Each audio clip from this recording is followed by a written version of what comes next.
اعوذ باللہ من الشیطان الرجیم بسم اللہ الرحمن الرحیم۔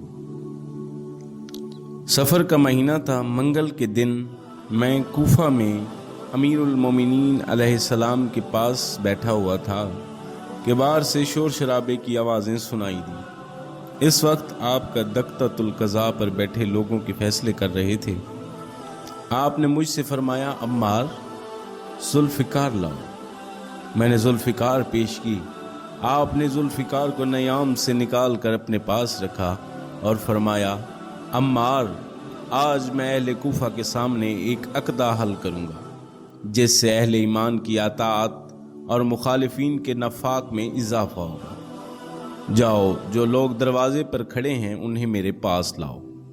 عمار کہتے ہیں، میں باہر آیا، میں نے دیکھا کہ ایک عورت محمل میں بیٹھی چیخ کر کہہ رہی تھی، اے پناہ طلب کرنے والوں کو پناہ دینے والے، اے عشاق کی منزل آخر زبردست قوت کا مالک، اے یتامہ کو طعام دینے والے، اے مفلس کو رزق فراہم کرنے والے، اے بالیدہ ہڈیوں کو زندہ کرنے والے، اے وہ قدیم جس سے پہلے کوئی نہ تھا، اے بے یار و مددگار کے یار و ناصر، اے تہی دستوں کا خزانہ، میں نے تیری طرف ہی اپنے رخ کو متوجہ کیا اور میں نے تجھے ہی اپنا وسیلہ بنایا ہے۔ آج میرے چہرے کو آبرو مند بنانا اور میری مصیبت مجھ سے دور کرنا۔ عورت کے محمل کے ارد گرد قریباً 1000 افراد تلواریں علم کیے ہوئے تھے، جن میں کچھ عورت کے موافق تھے اور کچھ اس کے مخالف تھے۔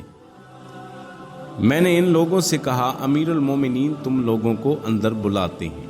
یہ سن کر عورت محمل سے نیچے اتری اور اس کے ساتھ اس کی قوم و قبیلہ کے افراد بھی مسجد میں داخل ہوئے۔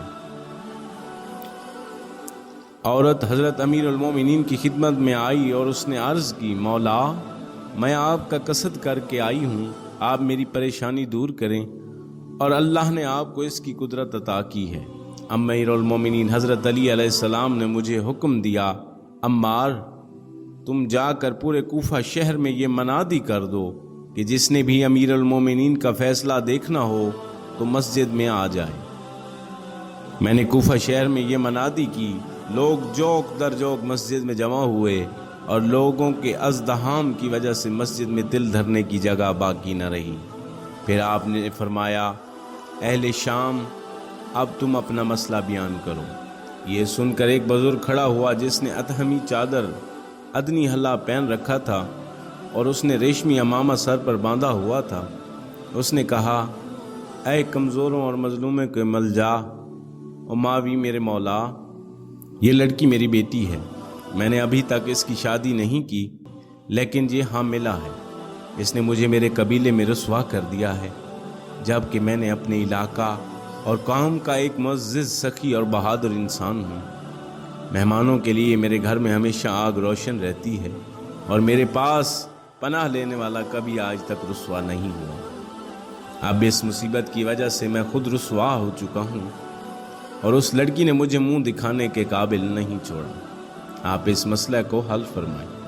امیر المومنین حضرت علی علیہ السلام نے لڑکی سے فرمایا کہ تو کیا کہنا چاہتی ہے؟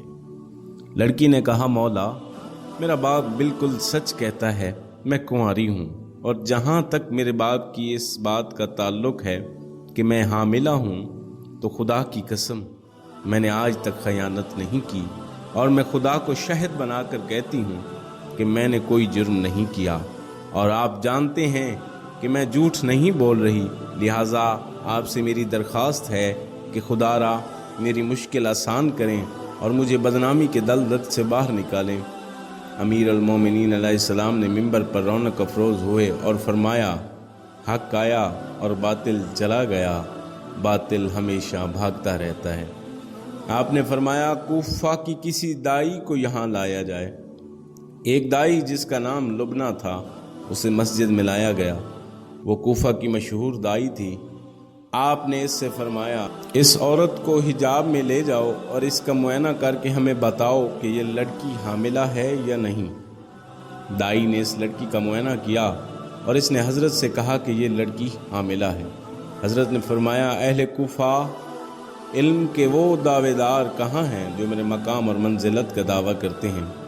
اور وہ لوگ کہاں ہیں جو اپنے دل میں یہ سمجھتے ہیں کہ انہیں بھی میرے طرح سے حقائق پر عبور حاصل ہے؟ آج انہیں چاہیے کہ آئیں اور اس مسئلے کو حل کریں۔ عمرو بن حریث نے استہزائیہ انداز میں کہا، اس مسئلے کو آپ کے بغیر کوئی حل نہیں کر سکتا، اور آج ہمارے لیے آپ کی امامت ثابت ہو جائے گی۔ امیر المومنین علیہ السلام نے لڑکی کے والد سے کہا، ابو الغضب، کیا تم دمشق کے علاقہ میں نہیں رہتے؟ اس نے کہا، جی ہاں۔ آپ نے فرمایا، تو کیا تمہارے گاؤں کا نام اسعاد نہیں ہے؟ اس نے کہا، جی ہاں، یہ سچ ہے۔ آپ نے فرمایا، کیا تم میں سے کوئی ایسا جو برف کا ایک ٹکڑا یہاں لے آئے؟ ابو الغضب نے کہا، مولا، ہمارے علاقے میں برف بہت زیادہ ہے۔ امیر المومنین نے فرمایا، لیکن ہمارے اور تمہارے علاقے کے درمیان 250 فرسخ کا فاصلہ حائل ہے۔ حضرت عمار کا بیان ہے کہ حضرت نے ممبر کوفہ پر بیٹھ کر اپنا ہاتھ دراز کیا، اور جب آپ نے اپنے ہاتھ واپس کھینچا تو اس پر برف کے ٹکڑے تھے جس سے پانی ٹپک رہا تھا۔ آپ نے وہ برف دائی کے حوالے کی اور فرمایا، یہ برف لے جاؤ اور اس لڑکی کو پردہ میں بٹھا کر اس کی اندہام نہانی کے قریب یہ برف رکھ دو۔ کچھ دیر بعد ایک لوتھڑا اس سے برآمد ہوگا جس کا وزن 55 درہم اور 2 دانک ہوگا۔ دائی نے برف اٹھائی اور وہ لڑکی کو مسجد سے باہر ایک علیحدہ مکان میں لے گئی، اور وہ ایک تشت لے آئی۔ اس نے برف کو اس تشت میں رکھا اور تشت کو لڑکی کے اندہام نہانی کے قریب رکھ دیا۔ کچھ دیر بعد لڑکی کے رحم سے ایک بہت بڑا لوتھڑا گرا جس کا دائی اس کا وہی وزن تھا جو کہ حضرت نے پہلے بتایا تھا۔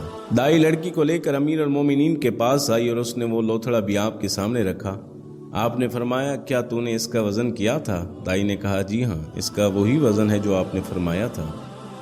پھر آپ نے لڑکی کے باپ سے فرمایا، ابو الغضب، اپنی لڑکی کو لے جاؤ، تمہاری لڑکی نے کوئی خیانت نہیں کی تھی۔